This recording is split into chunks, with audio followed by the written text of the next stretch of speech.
Hello, my name is Yoshinori Fukasawa. It is time for Researchers Camp. In this program, we introduce researchers from all over the world. Today's researcher is Dr. James Buban. Nice to meet you, Dr. Buban. Nice to meet you. Let's start the interview. First of all, could you tell me what is your current research theme?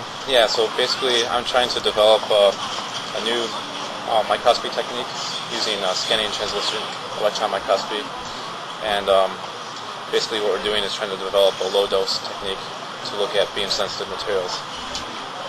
Okay, you talk about scanning transmission electron microscopy. Yeah. You call it STEM? Yeah, we shorten it to STEM for short. And what is a STEM?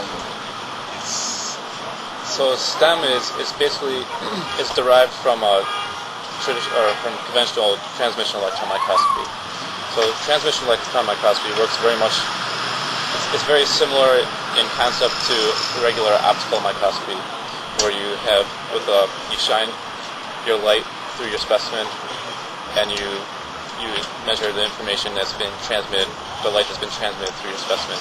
So the same thing happens in transmission electron microscopy, where we just basically illuminate the specimen with electrons at high energies, and basically we measure the electrons that have been transmitted. So for scanning and transmission electron microscopy for STEM, we, instead of illuminating the whole specimen simultaneously, we focus it to a small probe and scan it over the specimen, and this allows us to measure certain things that you can't measure with a large beam. It's pretty interesting. And I think you talk about low dose. So right. Why the low dose is important? So this is a new aspect that we're trying to develop, is the low dose part. The low dose is important for beam sensitive materials, such as for industrial materials, catalysts and zeolites and so forth can be very beam sensitive, and then most biological samples are extremely beam sensitive. So that's why the low dose is important. Yeah, so we'd like to apply STEM to these to be able to investigate these types of materials. It means low dose rates your STEM itself is kind of almost the same. Well, STEM is a technique that's been used for about 15 years now, but low dose is something that people don't do. So that's the new part we're trying to develop. It's very main new part in your research. Right. Okay. Second, I want to ask what you can give to other researchers, like knowledge, equipment. Well, if we can get the technique to work properly, I think, and we're having a lot of progress already, I think we'll be able to give other researchers knowledge on how to look at beam sensitive materials using STEM. You can gain a lot of information from that for a large number of fields. As far as knowledge, my current research, that's about all I can say about it. I have a lot of knowledge with previous research looking at defects in oxide materials, which was my previous specialty. And do you think, is it possible for everyone to use this equipment easily or not? Not right now, no. There's no way to set it up quite easily. We don't really know how to do it ourselves, what the best way to do it yet is. We're still experimenting and trying to find the best technique, the best way to do this technique. So I think eventually it will be something that will be relatively easy to do, but it will take some time. It means now researchers in this field are looking for kind of protocol or something. Say what? Protocol?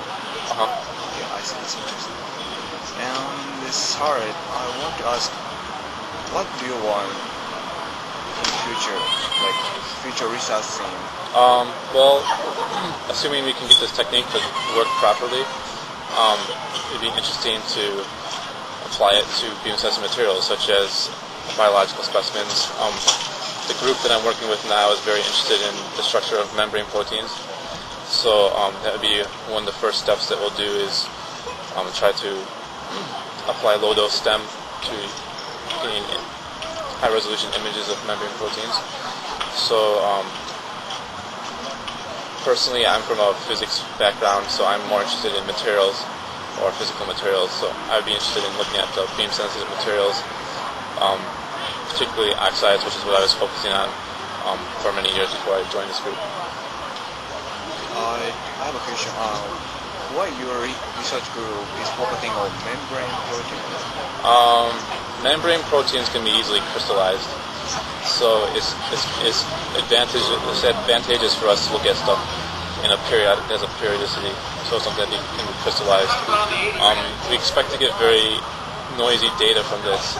So if the specimen we're looking at repeats throughout space, then we can use a lot of statistical analysis to get the structure back. Yeah. Okay. At the last part, what you want to take from other researchers, like knowledge, technique, same as the second question though. So basically, I would like to know.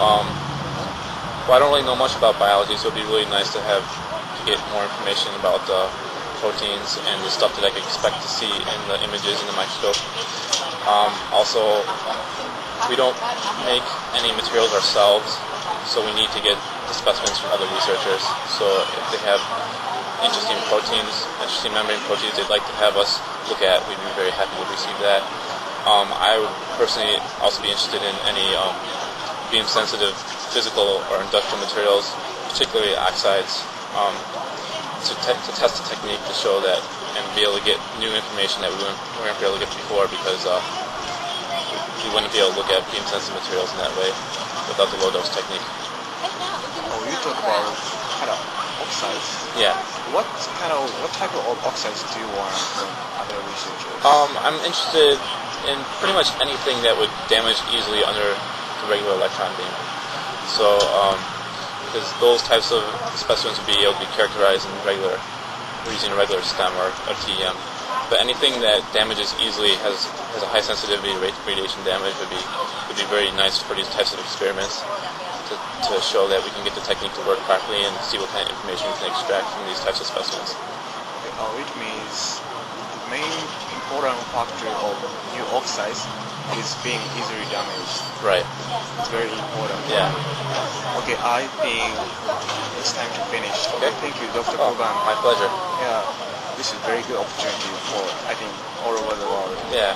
Good luck with the rest of your interview. Okay, thank you. That's all. Thank you.